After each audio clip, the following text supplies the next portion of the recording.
In today's video, I'm going to teach you how to make a copy of a Google Sheets document.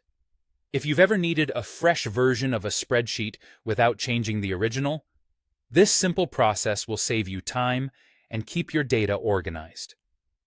We'll walk through the exact steps, and I'll share a few tips so you know what to expect as you go. Start by opening the Google Sheets document you want to copy. Make sure you're looking at the correct file in your browser so you don't accidentally duplicate the wrong sheet. Once it's open, look to the top of the screen for the menu bar. Click on File. This opens a list of options related to your document. From that drop-down, select Make a Copy.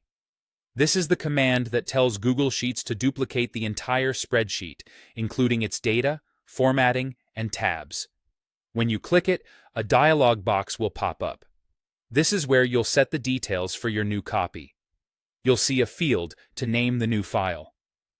By default, Google Sheets adds the word copy to the beginning of the original title.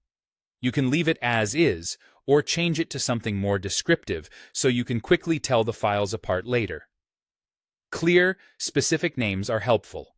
Add a date, a version, or a short note about the purpose of the copy so it's easy to find in your drive. Below the name, you'll be able to choose where the copy should live in Google Drive. If you don't change anything, it will be saved in the same general location as your original, typically in My Drive. If you prefer to keep things tidy, click the folder selector and pick the exact folder where you want it to go. Keeping related files in the same folder makes sharing and organizing much easier down the line. When you're happy with the name and location, click OK. Google Sheets will create the copy and open it in a new tab. The original remains untouched, and your new file is ready to edit immediately. You'll also find this copy in the Drive folder you selected, so you can move or share it later as needed. That's all there is to it. Open the file, go to File, choose Make a Copy, adjust the name and location if you want, and click OK. It's a quick, reliable way to preserve your original work while experimenting, collaborating, or creating a new version without starting from scratch.